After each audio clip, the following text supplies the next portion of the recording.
Oh yeah, here we go. Check it out. What's up, guys and ladies? What is going on? Today is Monday, May 30th. I'm your boy, Jeremiah Bannister. We've got a great show for you. Continuing our conversation on Scientology from the Kingdom of the Cults right here on PaleocratDiaries. Ow! Come on! We gotta rock it out.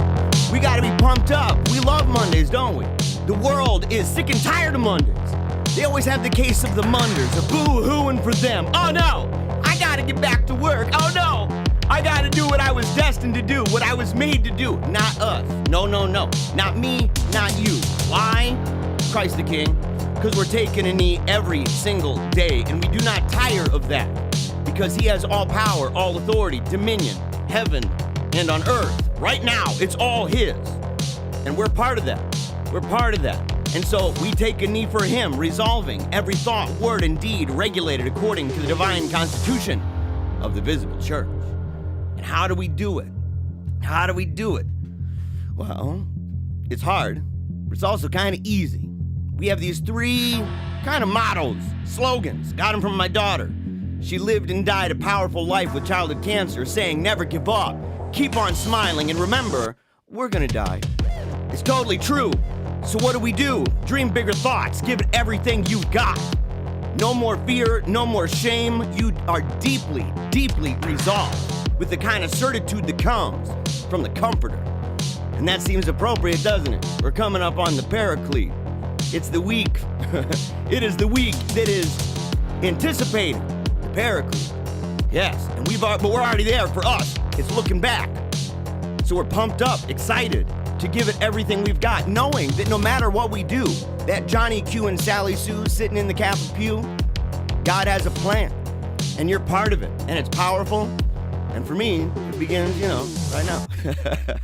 For me. All right, Jeremiah Bannister, very glad that you are with us here at Reason and Theology. Before we even move on, before we even go anywhere, real quick, just want to say real quick, shout out to the SAINTMAKER. Pumped up about them. If you're not part of the movement yet, you gotta be. It's a powerful thing. You're gonna learn more here in just a moment, but I just want to say it's a powerful thing for people like me, right, who are all over the map. Anybody who knows me, they're like, okay, this guy, he's a wild man. He's a wild man. He's going this way and that way, all over, all the time. I need something to kind of hold me down. Right, give me an idea for what is today. What am I doing? What's the vision that I've got? And the SAINTMAKER is one of those things. The SAINTMAKER is one of those things. And so if that's something that you would like to be involved with, and I really sincerely hope that it is. I think maybe not everybody, right? Some people would say, that's really rigorous. Like you got to do all of it. You don't have to do every single bit of it, but it's there, okay? It is there. It's available. And it's the kind of thing that if you do these things, your life, your vocation, your family time, the idea that you have regarding leisure, those things, if you do it, and I'm still learning, right? It's a process. It's not a magic thing. Oh yeah, I got a SAINTMAKER. All of a sudden I'm mega dope. No, but it's one of those things that you begin integrating into your life more and more and more and more and more. And it's a powerful thing. And many people agree, and I'll let them, in fact, speak for themselves. Can a personal planner really make you a saint? Not by itself. But in our day and age of addictive apps and glowing screens, we're bombarded by constant distraction, and our quest for sainthood often takes a backseat. The SAINTMAKER is the first high-performance planner for the spiritual life, made by faithful Catholics for faithful Catholics. It's a work of genius, really, fusing the wisdom of the saints with the science of personal productivity. It's rigorous, but sainthood is tough. And most of us need help organizing our time, our work, our leisure, and our devotion, because that can help you become a saint. The SAINTMAKER is elegant, fits in your purse or briefcase, and is a perfect companion for your missal, Bible, or rosary. Published 4 times per year, each season includes daily planning pages, feast days, and devotions for both forms of the liturgical calendar, goal-setting pages, confession journals, and more.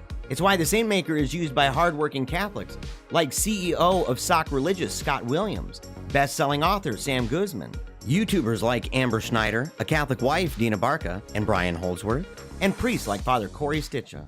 Try the SaintMaker out, and if you decide that it's not for you, you can send it back for a full refund within 90 days. So go right now.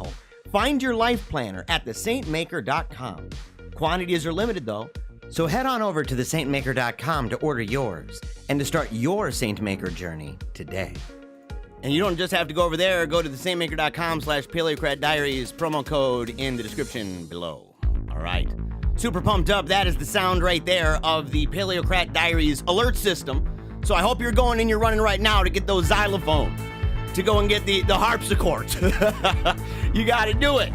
You got to get your harp. You got to get your shofar. You got to get that long horn, right? From the Ricola commercials back in the day, the guys on the mountaintop. That thing, the didgeridoo, the magical conch, the Marlboro cigarette, whatever it is, the smoke signals. No matter where you are right now, let people know the Paleocrat Diaries is on the air.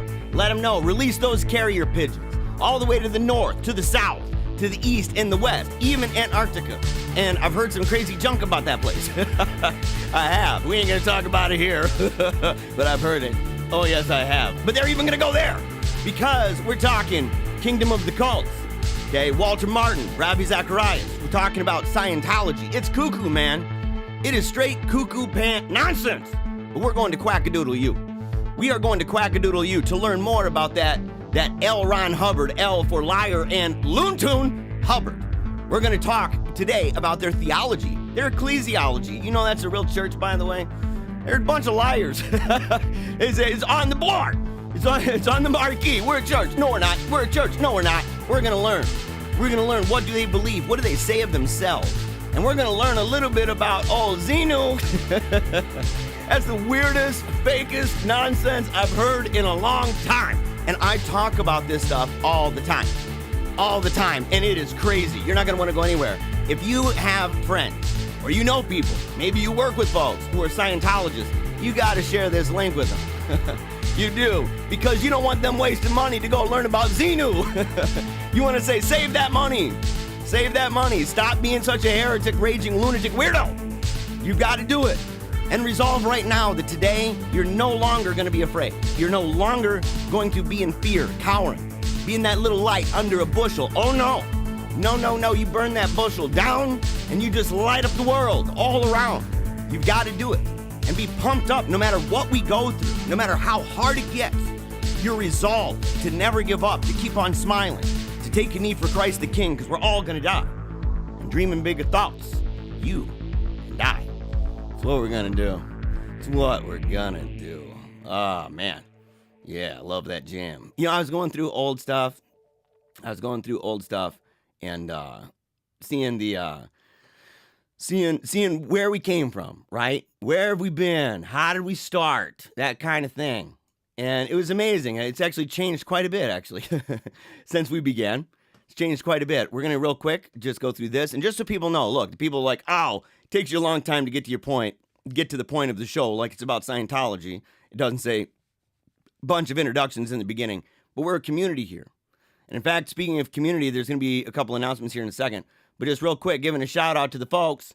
Billy G, I heard in the past that Scientology has some kind of questionnaire that can easily dupe the unprepared into taking it seriously.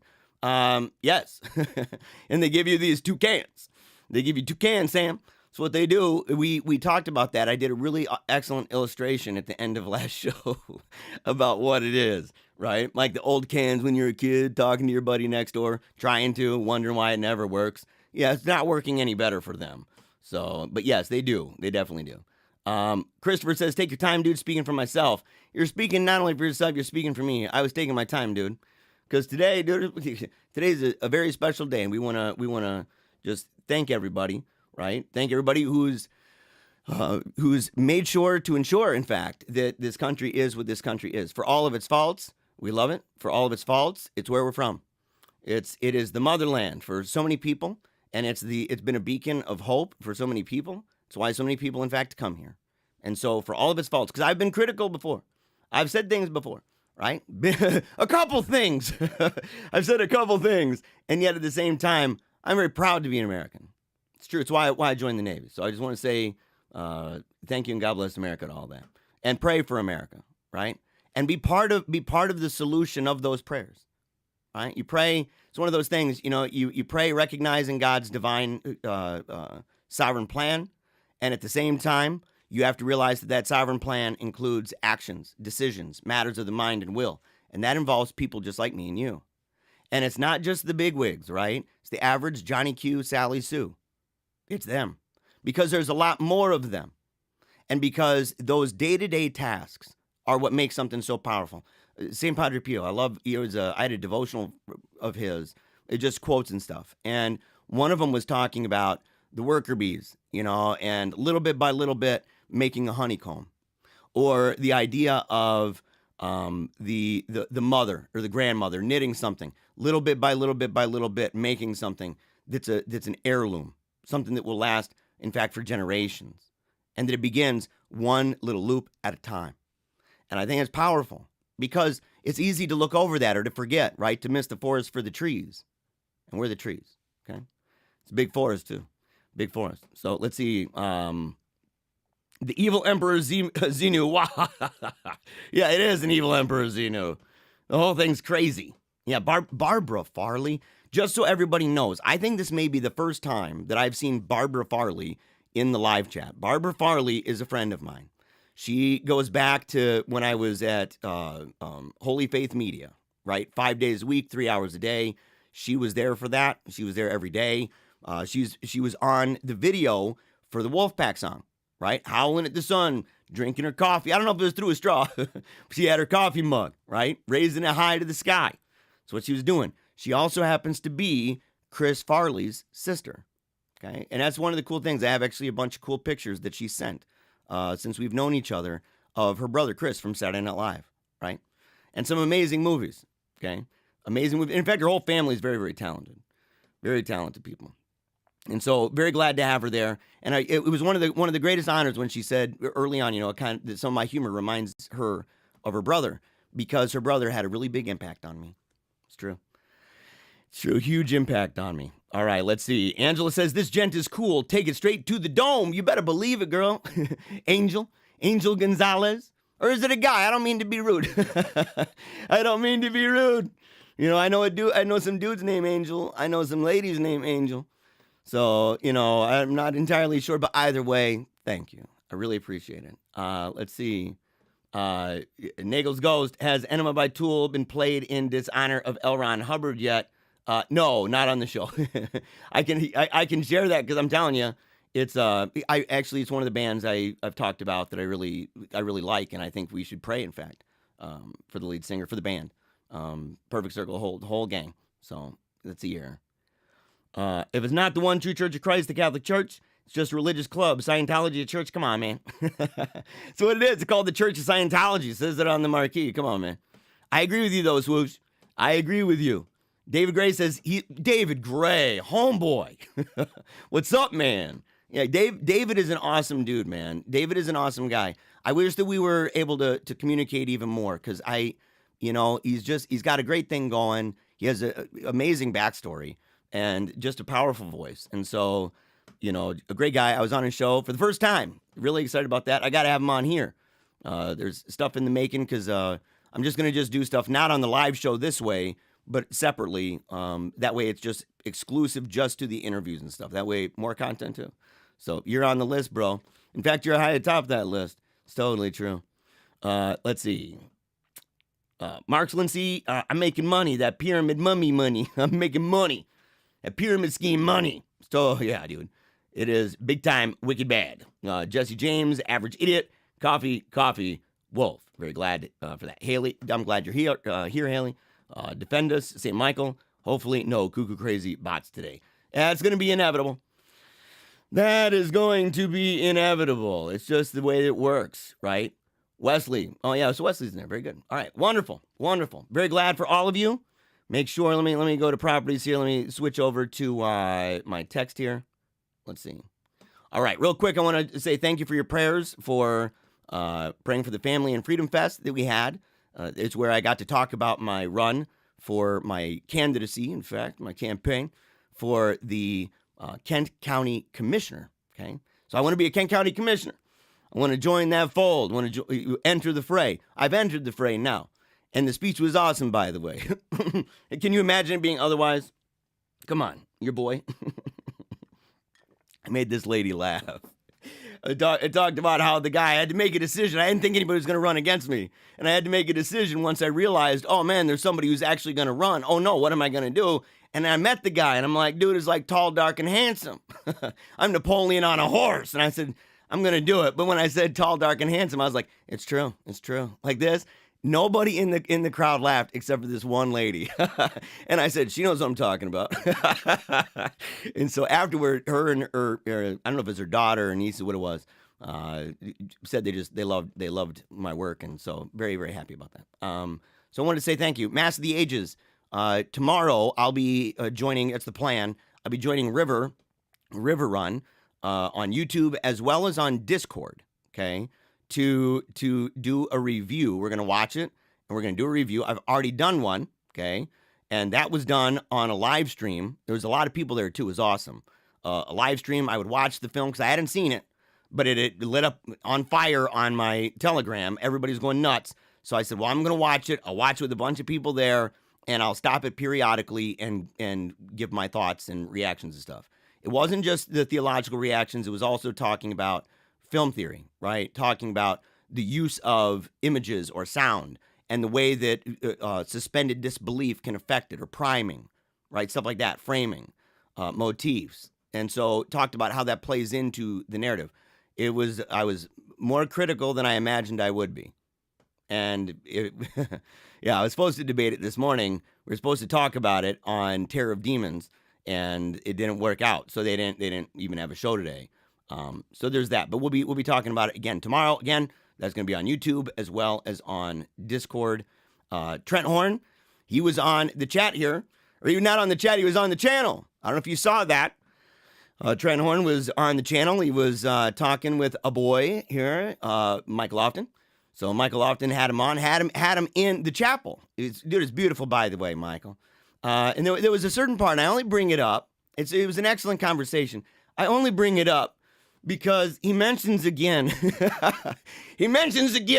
Catholic presuppositionalism, and there was a moment, and people are like, oh, Jeremiah, I don't know if he knows who you are. Money down. For one, he's talking to Michael Lofton. He's talking about his channel. He would have to be not looking at the channel, because if you look up Catholic presuppositionalism online, it's me. So it would be here and then be on other channels that I'm on.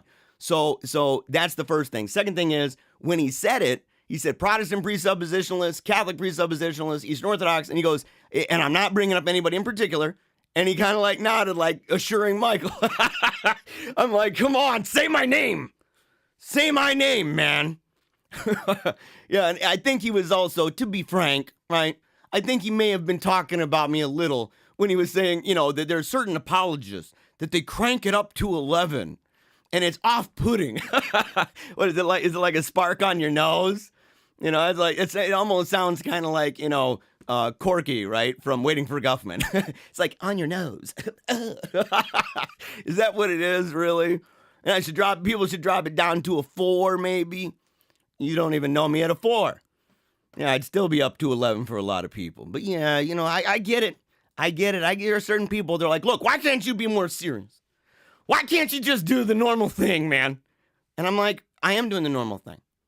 In fact, it's the most normal thing for YouTube, for television, for something that is on a visual medium of this kind, right? And I'm understanding the nature of this thing. I went to school for that, So come on now. Come on now. All right. Fat shame. That's the last thing. And Q&A. Remember, after the show, in the link description below is the link for the Q&A afterward. We have a live one over on Telegram, so it's a lot of fun. But Fat Shame for Fitness, it's been awesome so far. We've had 2 separate meetings. I'm going through a book. We're talking about how to demagnetize ourselves from the refrigerator, to relearn, in fact, what it means to be hungry, because it's really simple. You don't have to buy any kind of equipment. You don't have to buy any kind of special food or pills or supplements. No, nothing, okay? No exercise plans. No, in fact, I discourage it in the beginning. I discourage it because the idea is twofold. Number one, you have to refocus your life on Christ, okay? Christ has to be the center, whole thing. Secondly, we have to relearn what it means to be hungry, truly, to distinguish between physical hunger, spiritual hunger, right? Societal hunger, that we want to be around other people. Maybe we're bored, right? That kind of thing. Maybe we need comforted and it's a misdirected thing that's otherwise good, okay? And so to relearn what it means to truly be hungry, to differentiate that from other kinds of hunger. And then when we do eat, to relearn what it means to kind of recognize signals in ourselves that say that we're full. It's over. We don't need more. And to say, look, we're going to focus on temperance. We're going to focus on this idea that enough is enough.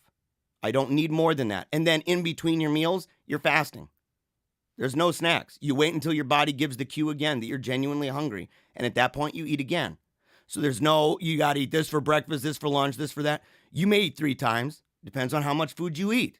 If you eat tiny bits, you may want to eat more. You eat, but you only eat till you're hungry no matter what, or till you're full no matter what. And we've been doing that. And it's been powerful. The people that have come in, all different walks of life. And it's been really great to talk with them. And so I just wanted to bring that up. I just think it's powerful. So, all right, enough of that. I apologize. Yeah, put the marker at 22 minutes. Put the marker at 22 minutes. So, all right.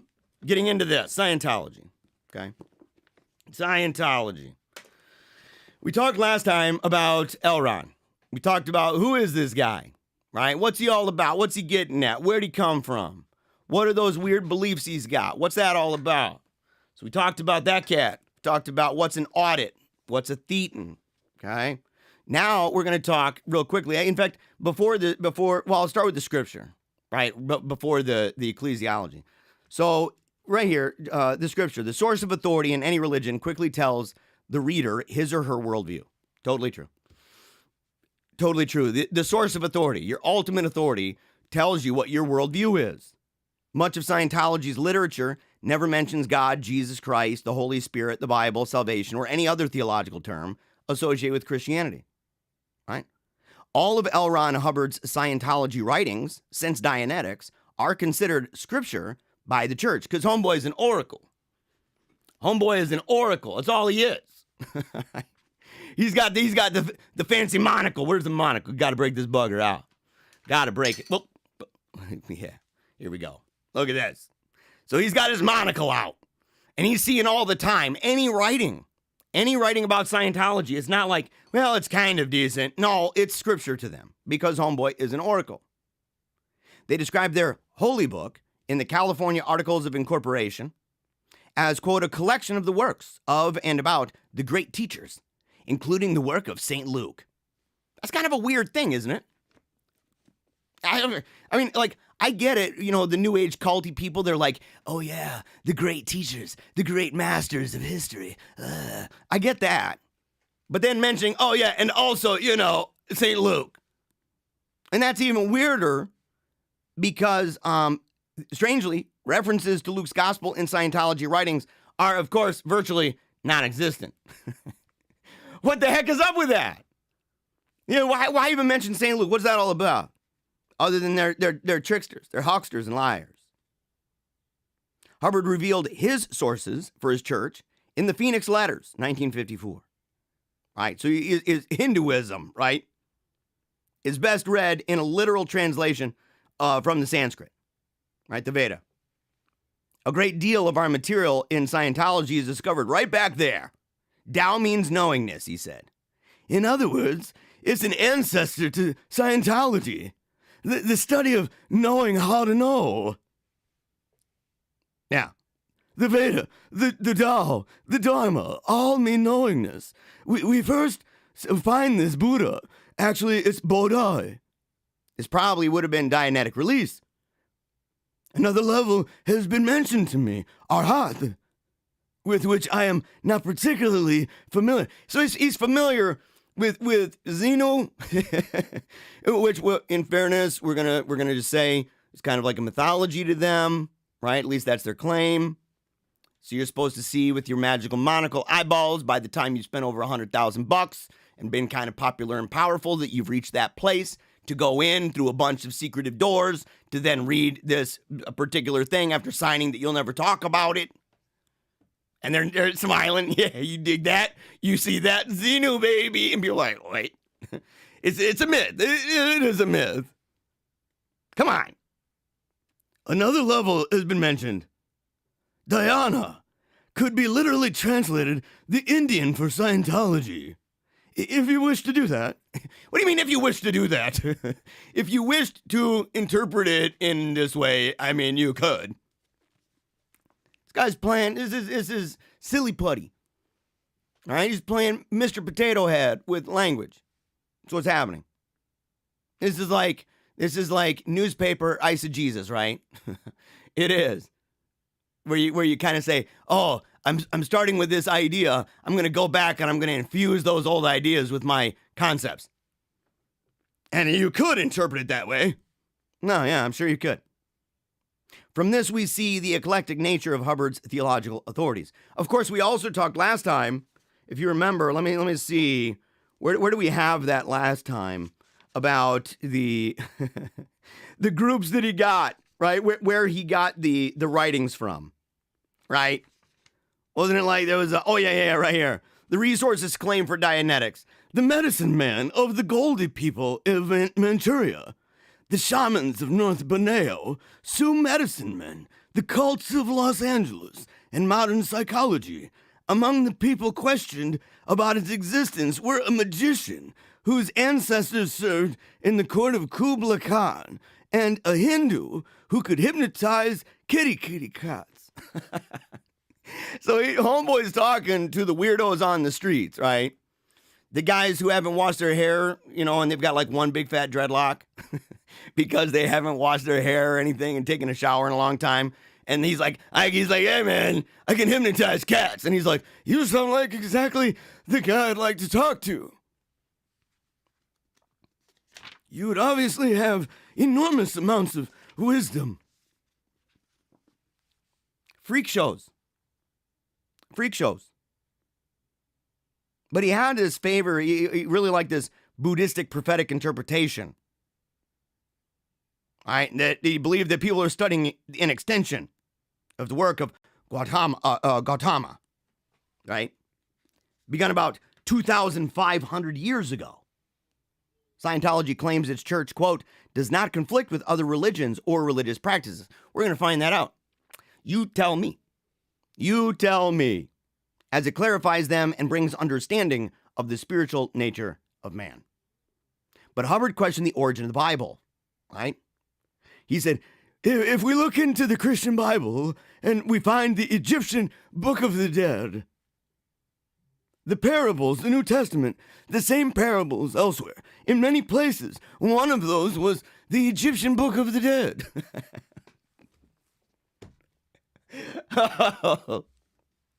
Come on, man. Typical of Hubbard's writings, no evidence or source is provided to support the claim. No, of course not.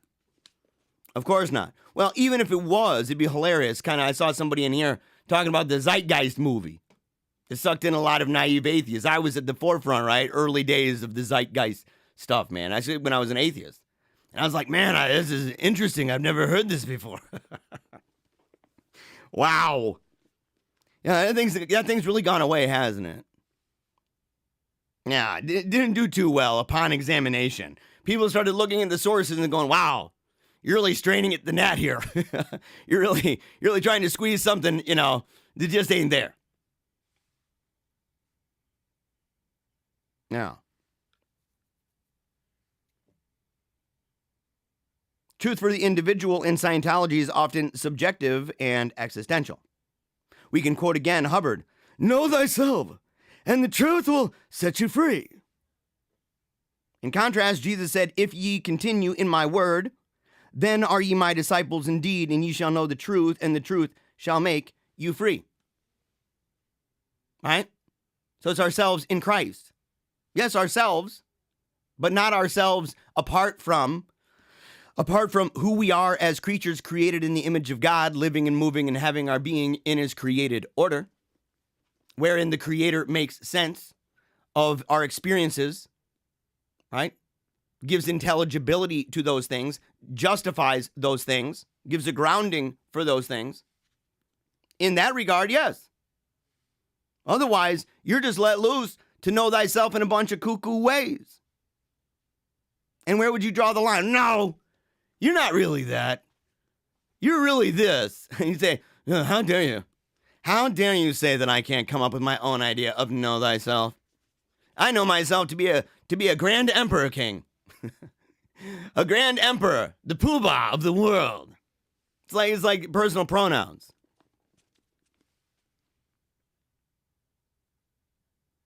Hubbard wrote, what is true for you is what you have observed yourself. In his Axioms and Logics, Axiom 31, goodness and badness, beautifulness and ugliness are alike considerations and have no other basis than opinion. Well, I'm really glad for your opinion. Get out of here. If that's true, and you just say it's all a matter of opinion, well, that's your opinion. I disagree with that. No, it's true for you. It's true for everybody. Well, that's your opinion. I hear you. Now bugger off. Weirdo. Self-defeating, man. It's self-defeating. It's one of those things, again, that sounds really fancy.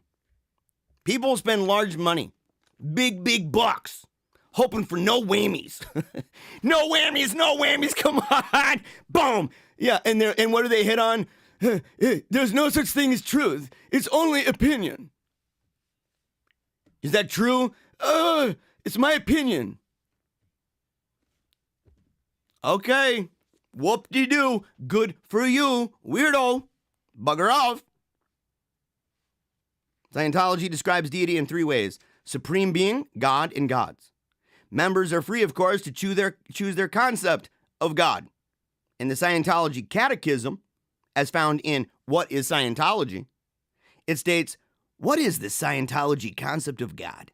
We have no dogma in Scientology, and each person's concept is different. Each person attains his own certainty as to who God is and exactly what God means to him. The author of the universe exists. How this is symbolized is dictated by your early training and conscience. Yeah, so they say it's all up to the person, but the author of the universe exists. What if I say that's not true? Well, no, that is true. Well, again, these people, it's self-contradicting. They cannot live that way. They can say a bunch of gobbledygook, a bunch of... They can do that all day long. But then you just got to throw one little thing back at them. And literally, dude, for real, it ends there.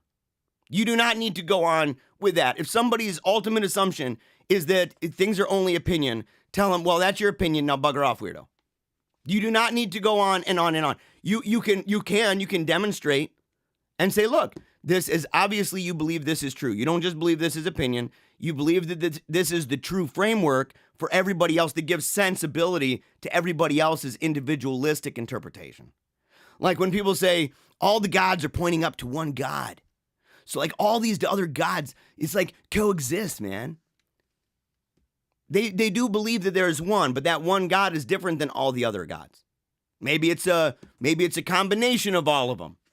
Right? It's like those Transformers, you know, or like Voltron, like Power Rangers, the Megazord, where you got a religion over here, and if you connect Islam and you connect Buddhism and you connect snake handler cults or enthusiasm. I'm so sorry to the snake handlers. You know, and if you end up doing all this stuff and you put them all together, kind of a hodgepodge mishmack paddywhack, if you end up doing that, you're going to find that that is the one real God. He's like, or he, she, it, zer, z is mega dope. Yeah.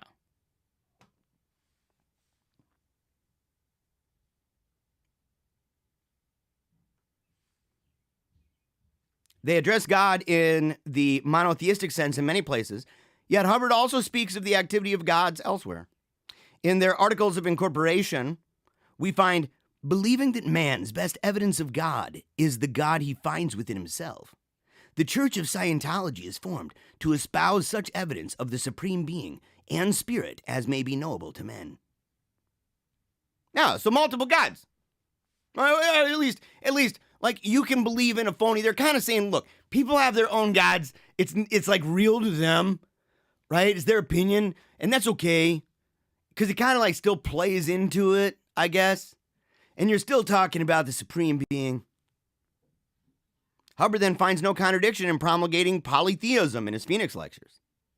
Let us take up what amounts to probably 10,000 years of study on the part of man, on the identity of gods, or God or gods.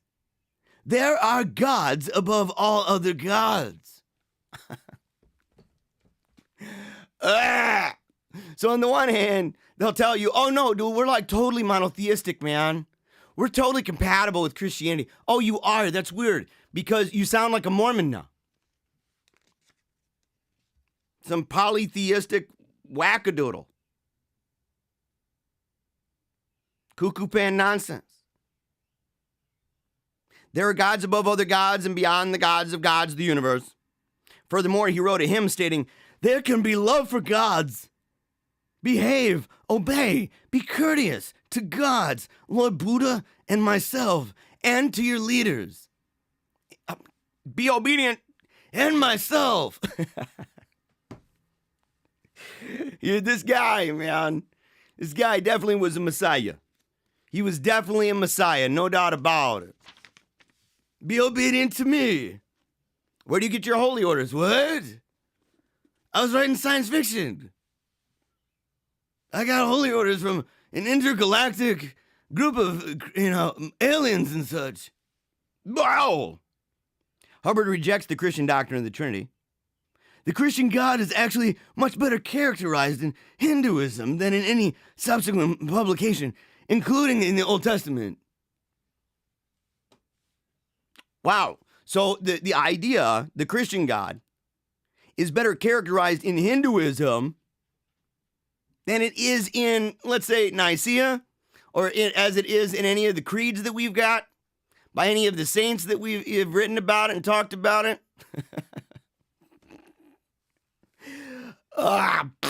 Gross. This dude's an idiot. This dude is an idiot. I'm sorry. What are you going to say, man? The Christians didn't do a good job of describing a God. He was another religion far away. That really did describe the Christian one better. And that's the same group that says that you have your own God.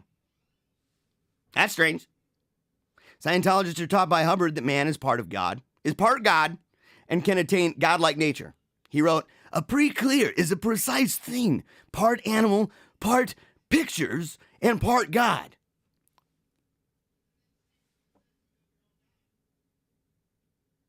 Yeah, and of course he disparages Christianity, right? Chalks up Christ as an implant more than 1,000,000 years ago. You'll find the Christ legend as an implant in pre-clears 1,000,000 years ago.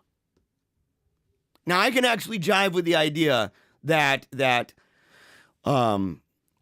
way that we understand Logos, right? The way that we understand that different cultures, different civilizations had certain ideas, even archetypally, and that those things can be understood as precursors, as a kind of preparing, right, of a people for the truth of Christianity. But the idea that it was not divinely revealed, or that Christ came and he was an incarnation. So, I mean, if you deny the incarnation, I got you, right? If you deny it, then you're like, pre-clears 1,000,000 years ago. Okay. Now, the Hebrew definition of Messiah is one who brings wisdom, a teacher. Now, here we have a great teacher in Moses. We have other messiahs, and we arrive with Christ. The words of Christ were a lesson in compassion and set a very fine example in the Western world. Of course, what's hilarious about this is that it does not take a great deal of biblical knowledge to refute Hubbard here. No, it doesn't. It's actually kind of, ABC's 1, 2, 3s. It is. For many young students in Christian churches are aware that the Hebrew definition for Messiah is anointed. It does not come from messenger, but from to rub or anoint. Yeah, and Jesus was just the bringer of information. He spoke to them as if it was coming from God, but they might just as well have come from the God talked about in the hymn of the Dawn Child. The hymn of the Dawn Child? What? Hubbard looks down on Jesus, claiming that neither Lord Buddha nor Jesus Christ were OT. According to the evidence, they were just a shade above clear. They were like operating thetans. No. They're just a smidgy widget. Just a little each bits. Each wits above the clear.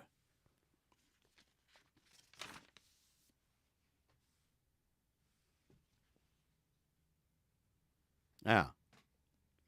The thetan spirit. Okay, so now we're through that. Scientology's view of man. Okay. I at least have to say this, okay? So the thetan spirit had some amazing characteristics, according to Hubbard. It is more than 80 trillion years old, and he's in like the quadrillions, like he's into that. The bazillions, a bazillion gillion years old. When the individual organism dies, the thetan reports to an implant station. One, in fact, is on Mars. Before being shot down to Earth. This is, quote, between where the between lives area, or between lives area, so sorry. Here he reports in, is given a strong forgetter implant, and is then shot down to a body just before it is born. So it goes back to the station, it gets fixed up, and then shot back down, and then you get that. Just before you're born. Thetans have been known to fight over other thetans over inhabiting a body. They communicate by telepathy, move objects by kinetics, and travel at high rates of speed. Thetans can be packed in ice and frozen, or they may be dumped into the ocean from a flying saucer. This, Hubbard assures us, is quite authentic. Isn't it totally authentic? Everything I'm telling you. All the poo-poo trash nonsense, all the cringe theology that I'm doing through my fancy monocle is totally authentic, believe me. Obey. Hubbard tells us that man began his journey some 60 trillion years ago. Trillion! 60 trillion! Wow! The first stage of life is the photon converter. This guy is the photon converter, which converted light into energy as its main function. The photon converter had nothing to do at night, therefore our need for sleep. There was a shellfish, apparently, called the weeper, sometimes called the grim weeper or the boohoo. Its main function was to adapt to the seashore. It had two small tubes for pumping salt water in and out of its shell. These two holes later became man's eyeballs. So that's how we got eyeballs, was from the weeper. That's not even very original.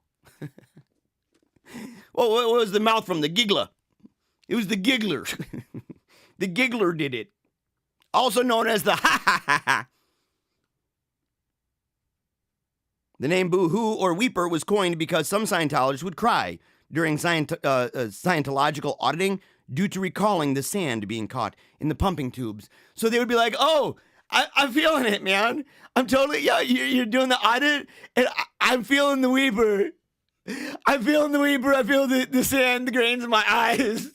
I remember when I was this kind of shellfish, and I was on the beach. I remember adapting. No, you don't. No, you don't. You don't remember that. You have an imagination. You have an imagination, and it's easy to trick ourselves sometimes. It is, and people do it on much smaller things, not as relevant to what would become, the religion that they have, that they pretend is not a religion.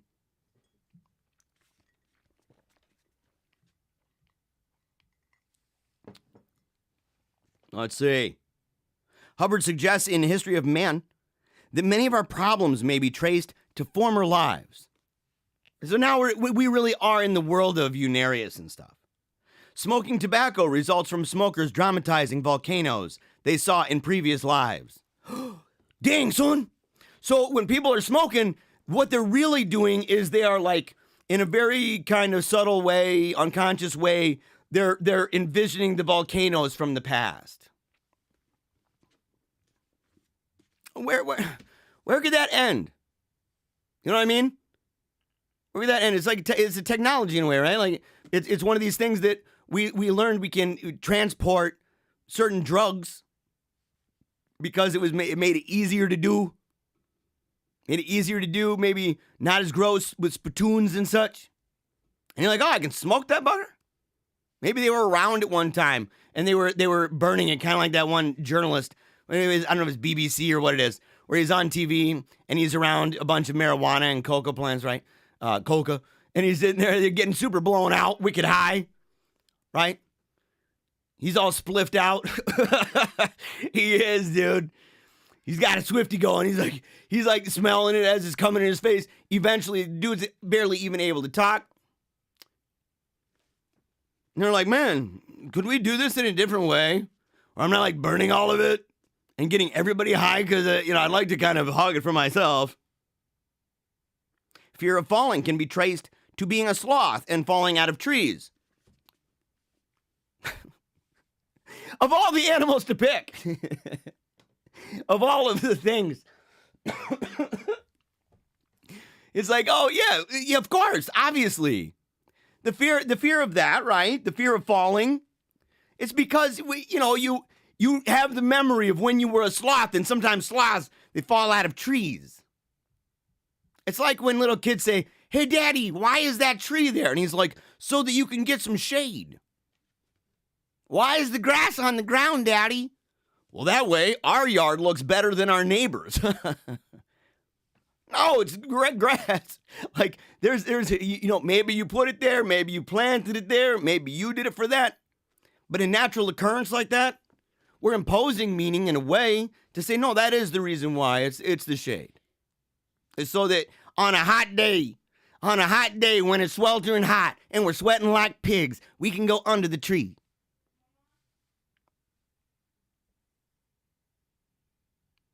Yeah.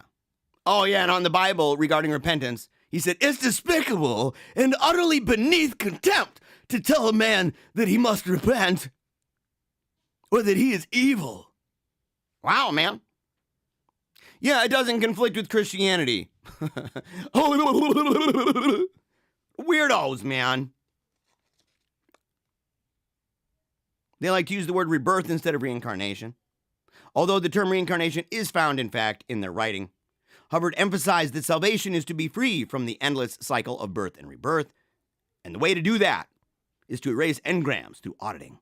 That's the toucan Sam. That's the toucans. Holding those toucans that you had when you were a kid with the little string of yarn in between, connecting them to your buddy next door. They've now made that into a fancy kind of gigameter. It's got like this little thing on there that goes up and down, and they're like, oh yeah, this is bad. This is real bad.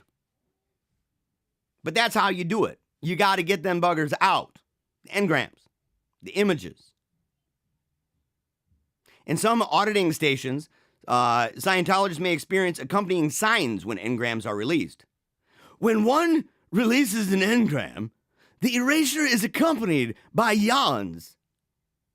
At other times, apparently, tears, sweat, odor, panting, urine, flatulence, vomiting, and excreta. Why don't you just say poop? Can you imagine if he said in Duke?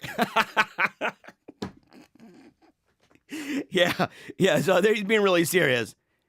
It might, at other times, it can be accompanied by tears, sweat, odor, panting, urine, flatulence, vomiting, and poo-poo, and dookie in your drawers. May indicate a released engram, although it's not universally experienced. Imagine if it was. They're like, somebody sitting there and they're talking and there's an engram release and in their pants, they're like, and the person, they're like, look, it's normal. It's at this point a rite of initiation that you poop in your pants. They would start telling people to wear Depends. Right? I mean, can you imagine their station, the auditing station? And how would you know the difference between somebody who's got a bad, problem with controlling his farts and somebody who's released an engram? That's weird. How would you be able to distinguish between these two things? I knew a guy, right? He was into that like prophetic miming and liturgical dance, interpretive dance stuff like Squidward, but like religious and stuff. And so And he was this skinny dude with a beard. He was all quiet, right? Real pale skin, but real kind of unkept beard and everything. And he always wore sweatpants, right? And like Velcro-y shoes and such. And he was the only guy in the liturgical dance troupe. And he would fart all the time. So he'd sit on his knees and his hands would be kind of in a little bit of a feminine way on his thighs. Now, I don't mean to be rude about that, but dude, homeboy was in with the liturgical dancers. you gotta be a little bit, you know what I'm saying? A little bit of this. And so the thing is, he's sitting there and there'd be all these ladies around, and he's one of those guys that like just keep a straight face and people look at him like, ugh. And he would just sit there like nothing happened. And he'd sit there, and then if you confront him, he'd get upset and say, it's natural, just don't worry about it. You have those people who go to Scientology. How would you know the difference? That's an engram. After a while, they'd be like, talking to their leaders and say, I don't know if this guy's ever actually released an engram. I think he just has really bad gas all the time. Somebody's like, I don't think he's got bad gas. I think he's pushing it out. Maybe he's pushing out engrams. The world may never know. But they would have, they'd have the spray. They'd have Febreze in the house. They'd have the puke bags in the house. You gotta just imagine the kind of weird nonsense they've seen. It'd be like it's like one of those deliverance seminars. It is, where people are like screaming and puking and pooping. Do people poop at deliverance seminars? Do people poop their pants? Oh, so you may poop. Possible. So make sure, if you got friends that are like, look, you gotta wear Depends, dude. You gotta bring diapers. Grab one of your kids' diapers and just put that bugger in there. Just lay it in there, That way it catches it. The poop catcher. Oh. Scientology's view includes extraterrestrial life, evolution on other planets, evolution on Earth, implant stations, forgetter implants. Forgetter implants. That's like as silly as we're perpetual waker-uppers. And engrams that keep people trapped in reincarnation. So the claims to the discovery, right, apparently, had to do with the head of a galactic confederation, right? The head of the galactic confederation, 76 planets, 95 million years ago. Solved overpopulation, 250 billion or so per planet, by mass implanting. This caused people to be brought to Tegeak, T-E-E-G-E-E-A-K, Tegeak, Earth, and put an H-bomb on the principal volcanoes, and then the Pacific area ones, and they were taken in boxes to Hawaii in the Atlantic, ones to Las Palmas, and they're packaged. That cat's name was Xenu. Xenu. Yeah. Now, Xenu. Oh boy, we're gonna end with Xenu. We're gonna end with it. Okay. And by the way, the Church of Scientology. I will say this. So let's go real quick over to. I'm going over here to the Church of Scientology. Their actual website, to talking about the organization of this, right? So the Church of Scientology is formed into an ecclesiastical structure which unifies and aligns a multitude of diverse religious activities, including not only ministering Scientology, religious service and practices, but proselytization, ecclesiastical management, relay of communication, production of disseminating materials, and many other functions. Thus, the Scientology religious community is unified, both by common beliefs and practices and an organizational form uniquely suited to its religious mission. Okay, so when people say, we're not a religion, go to their website. Now, they say they're spanning all churches. Spanning all churches is a system of international ecclesiastical management, from Church of Scientology International through a series of continental liaison offices responsible for geographical zones. This management structure supports, coordinates, and works to ensure that the spiritual philosophy and technologies of Dianetics and Scientology are available to anyone who wishes to receive them.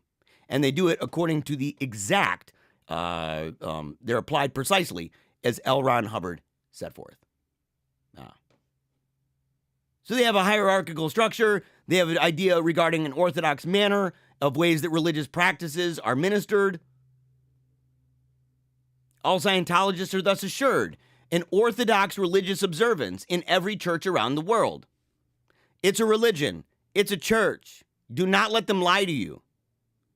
Each individual church of Scientology is separately incorporated and is governed by its own board of directors.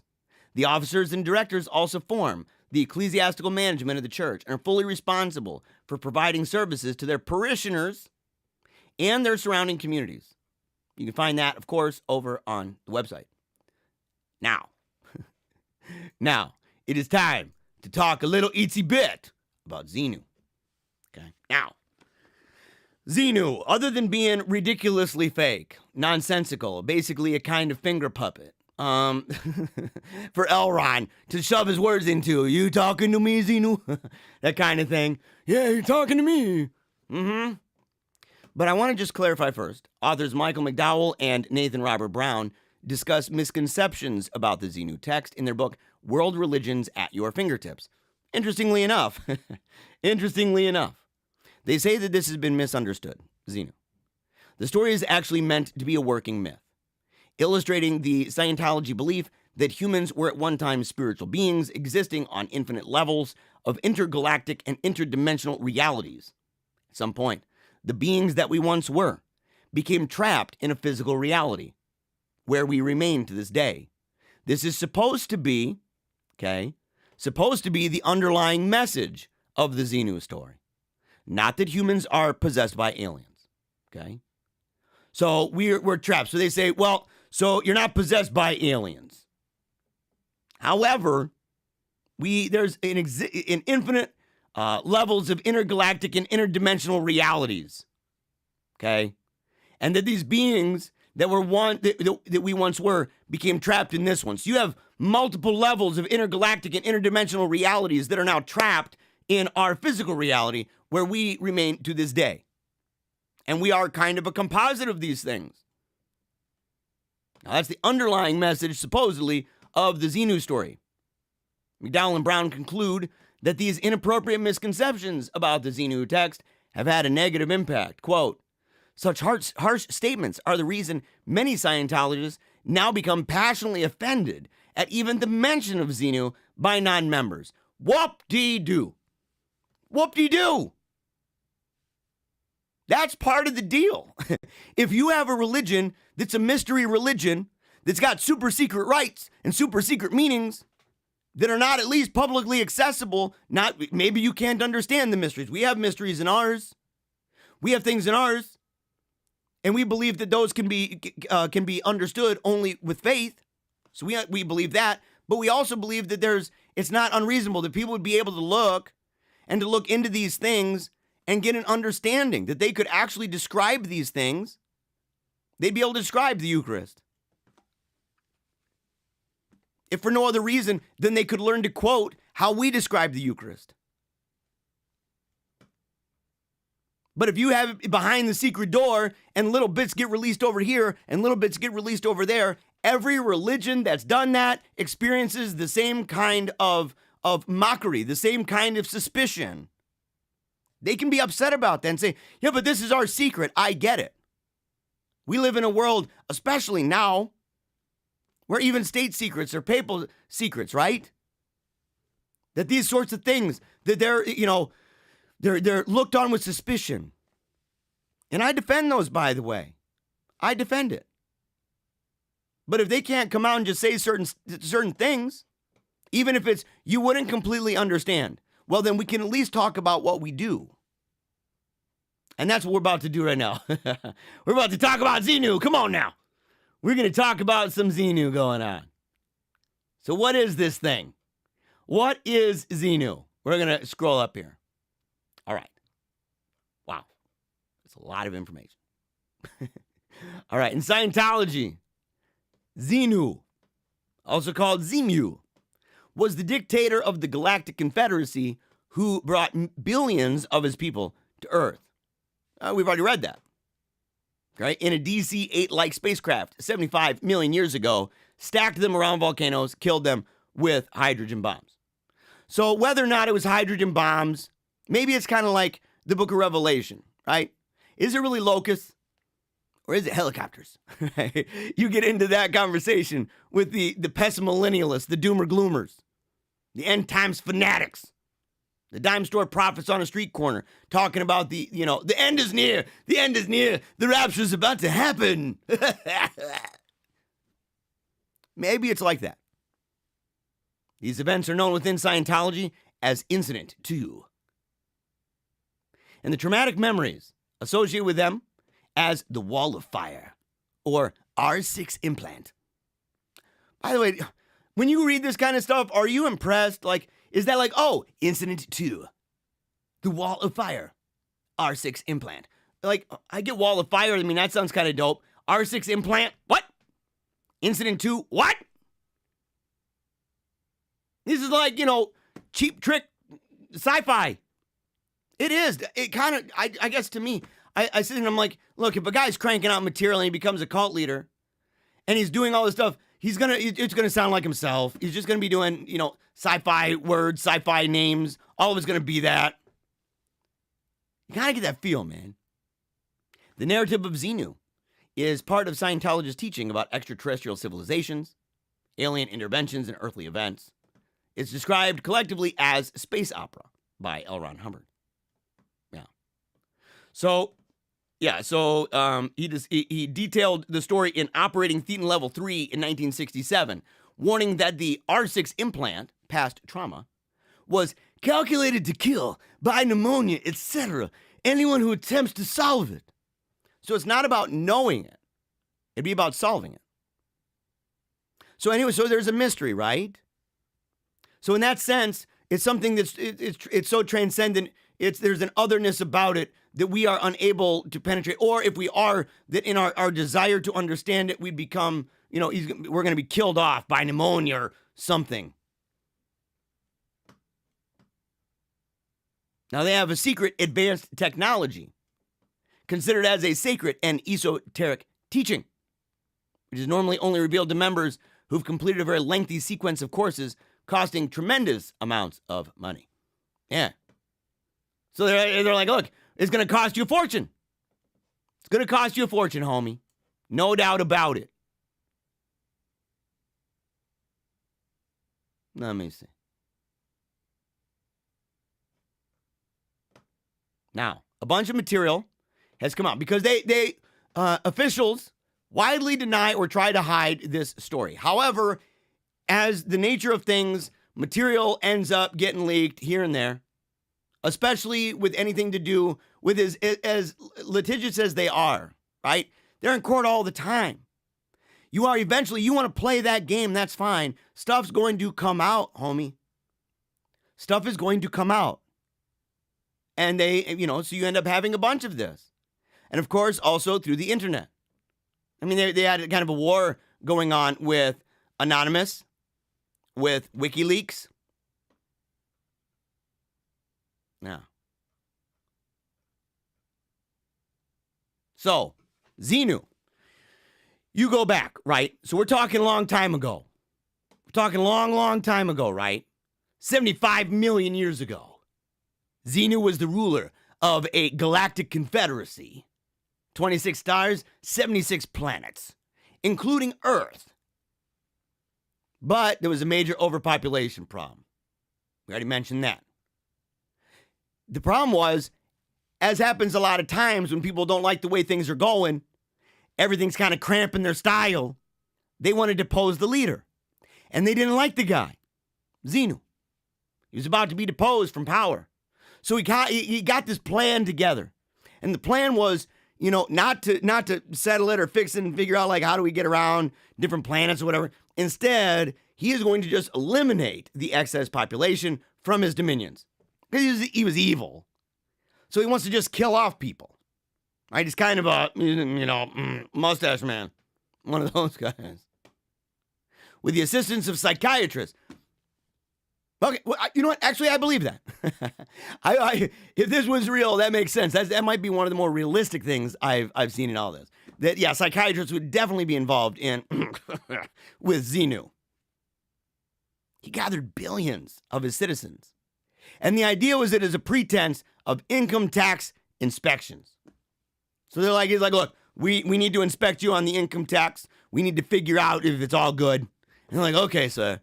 So they all, it's like, it's kind of like the census that goes on in the Bible. And they all hop on their donkey and such, and they're all going to go get the, help with the income tax inspection. And they get there, and he's like, and he ends up just taking them captive. And then what do you do? Well, the obvious thing, he paralyzed them. Zoink. It's like, what are you doing? He's doing that special Xenu clamp trap. I don't know, what would the name be called? What would that be called? That special movie does, kind of like Spock. Xenu, they all have to have it. Apparently even Doctor Who has it. It was a recent thing. But he paralyzed them. Zoinky zoinked them. Right? Zap zap, zoink zoink. Froze them in a mixture of alcohol and glycol to capture their souls. The kidnapped populace was loaded into a spacecraft for transport to the site of extermination, the planet, of course, of Earth. So the appearance of these spacecraft would later be subconsciously expressed in the design of the Douglas DC-8. This reminds me a little bit of Nation of Islam, where they're talking about the wheels, the mother plane, mother of planes. And they're talking about this thing. It's like a cloaked, 1 mile by 1 mile? It's gigantic up in the sky. It's got a cloaking device, right? All the scientists are up there who are dictating history. They have the really dope math that nobody knows and stuff. And they're all there controlling the weather from that space station, right? That's that mother of planes. And so, they end up saying that there are movies, for example, like Independence Day, that would be hearkening to this. That's the real story. That's the people who wrote that. They know the real truth about the mother of planes. It's kind of the same thing with the Douglas DC-8. Of course, the only difference being that the DC-8 had fans, propellers on it, and the space plane didn't. Glad he knew enough to say that. When they had reached the planet Earth, the paralyzed citizens were offloaded. They were placed around the bases of volcanoes across the planet. Hydrogen bombs were then lowered into the volcanoes and detonated simultaneously, killing all but a few aliens. A terrible, terrible thing. But now it's left them disembodied. The victims of that are now, in fact, disembodied souls. Hubbard, of course, calls these thetans. They're all blown all over the place. Blue, blue. They're all spread out right into the air, right? They were captured by Xenu's forces using an electronic ribbon, which also was a type of standing wave, and sucked into vacuum zones around the world. It's like, it'd be like Spaceballs. It's like Spaceballs, like with the vacuum cleaner. Right, sucking them up.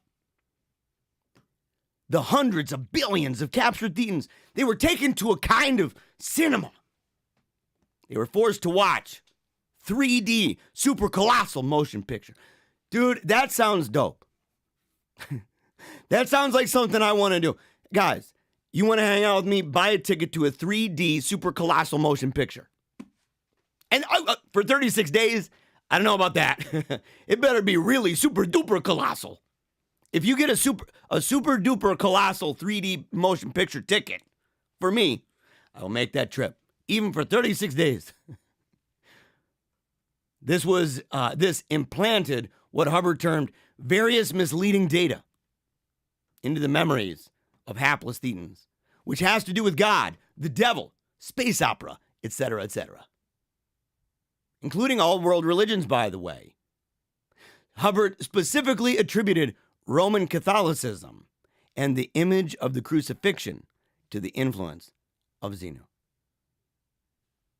For people who think that they can be Catholic and be Scientologists, even if they didn't hear anything else that I've said so far, But all of it's a reason why totally incompatible. You cannot. But that. Basically what he's saying is, it's kind of like, it's kind of like, oh my God, Clockwork Orange. And all of them are sitting there like this at the 3D super colossal motion picture, and they're seeing images. Oh my gosh, I'm being overwhelmed with the images. And what is it? It's the Lord. It's a crucifix and Roman Catholicism. The evil influence of Xenu. This dude is straight up satanic. Straight up satanic. Seeing all the images, seeing the Lord. They're saying, look, you need to get that out of your head. That is literally a slippery slide, right? It's a slippery slide. Straight down. Lubed up with a bunch of Vaseline. Going down the slippery slide. Straight to HE double hockey sticks. Satanic. Avoid this place like the plague. A government faction known as Loyal Officers finally overthrew Xenu. Thank God. Oh, woo. And his renegades. And they locked him away in an electronic mountain trap from which he has not escaped. Although the location of Xenu is sometimes said to be the Pyrenees on Earth, this is actually the location Hubbard gave elsewhere for an ancient Martian report station. Yeah. You got to pay big money for this stuff. You got to pay big money for it to be able to go in and see it. All right. Hold on. Let me check something real quick. I got to check this. Let's see.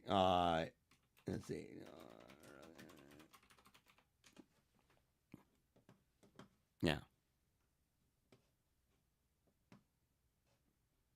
So I don't know if you've seen Leah Remini on Joe Rogan where she talks about the whole thing going on with that, right? About how she finally was able to see it. She finally was able. Her mom is like a super, powerful, wealthy woman inside of Scientology. She's got stuff that very few people have access. She's radical about it. She's a true believer. Gets her daughter in there. They walk in. They go through these secret doors, kind of like the show Get Smart. Right? Open up one door. You walk through it. Clong. Walk through another door. Walk through. Clong. All the way until finally you get to this place.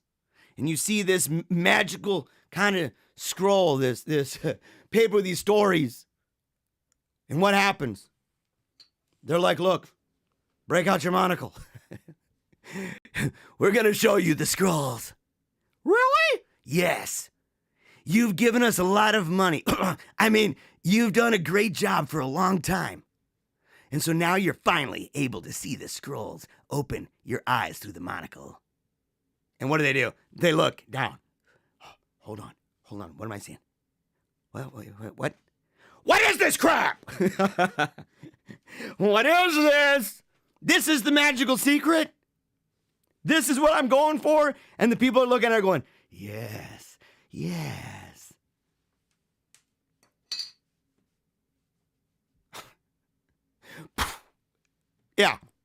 I spent all that money.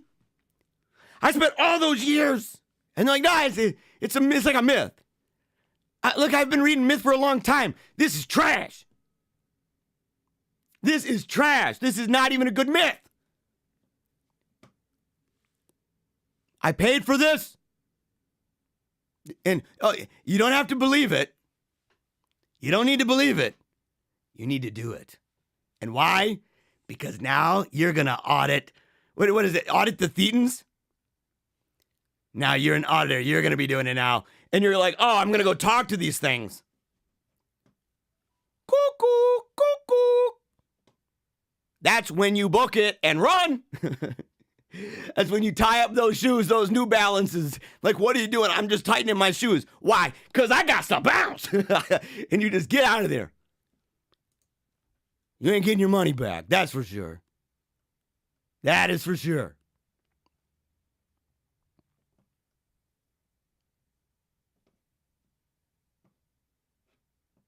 Alexander in the comments says the Kaiser talking about sea creatures again. I don't even know how that whole thing about the whales and such, you know. Yeah, the bull. I don't know how. I mean, that turned into a big thing. It's real big. Real big.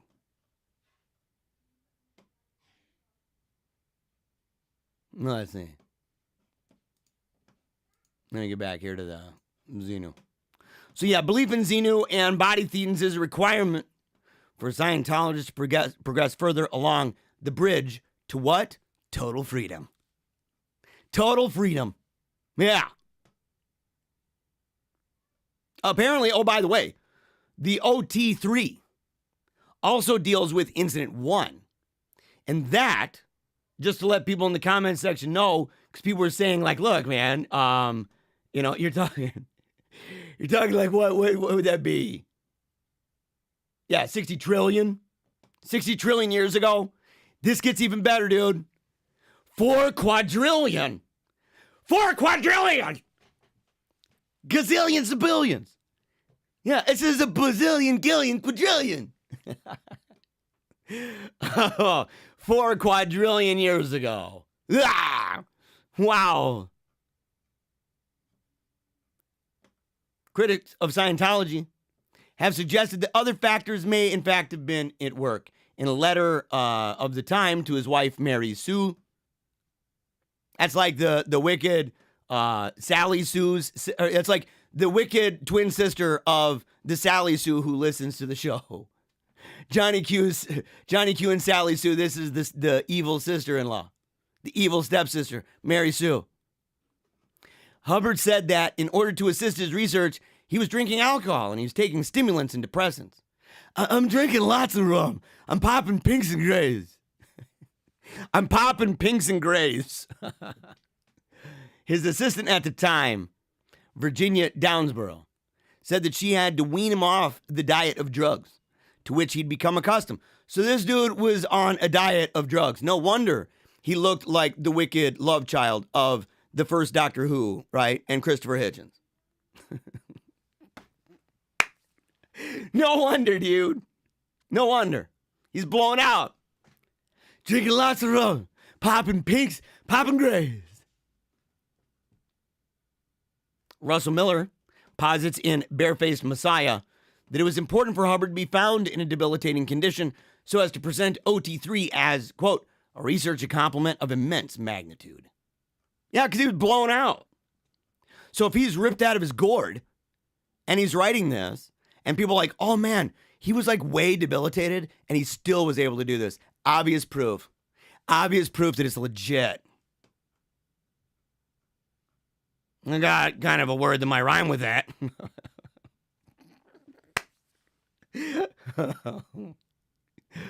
Oh, man. But of course, again, Scientology has stated that the story's true meaning can only be understood after years of study. They complain of critics using it to paint the religion of science fiction fantasy. So they say, they use this to say that we're science fiction fantasy. Yeah, that's not the only thing, though. It's basically all of it. All of it. It's trash. It is trash. Yeah. Of course, OT3 recipients must sign an agreement promising never to reveal its contents before they are given the manila envelope containing the Xenu knowledge. So they're given the manila envelope, the container of the scrolls. Whew. Totally ready. Are you ready for it? Yeah, get that manila envelope. Open it up. As knowledge is so dangerous that anyone learning this material before they're ready could be afflicted with pneumonia. And with that, I want to say I'm really sorry, guys, because we just talked about it, and a lot of you guys might end up getting pneumonia. If you do, email me. If you do, email me. You're like, I can't down with pneumonia. I came down with, came down with the... You're just releasing engrams. That's all it is. So, in conclusion, Scientology is undoubtedly a religion and deserving of the same freedom of belief and expression as any other religion in the United States.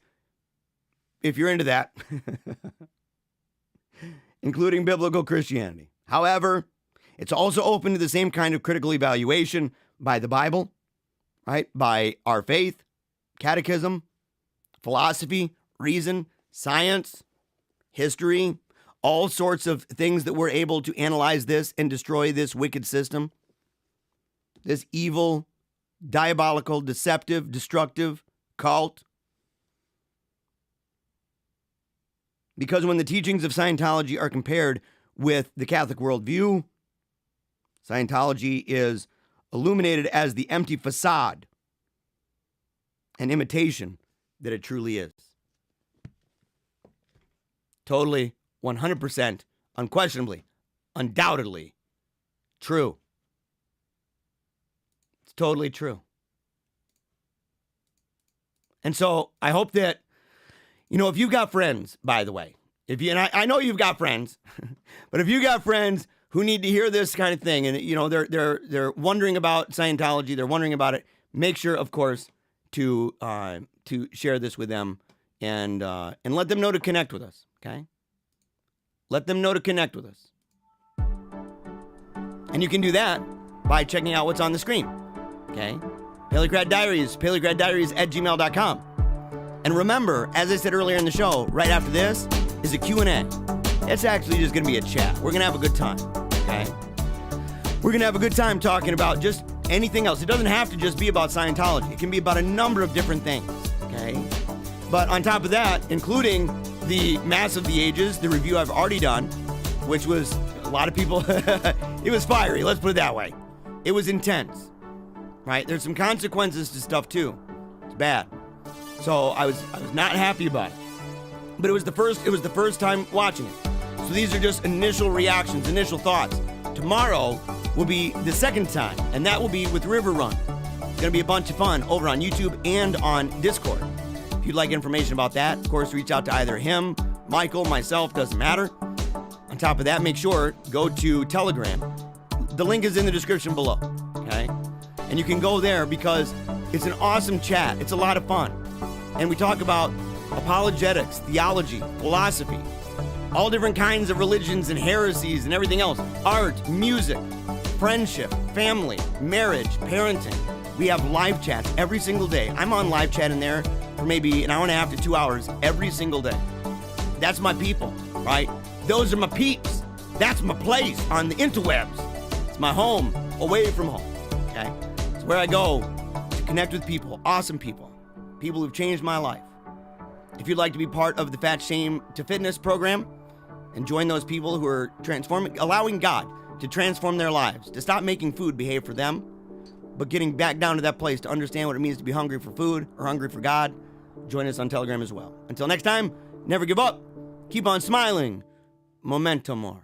I wanted to make people dream bigger thoughts.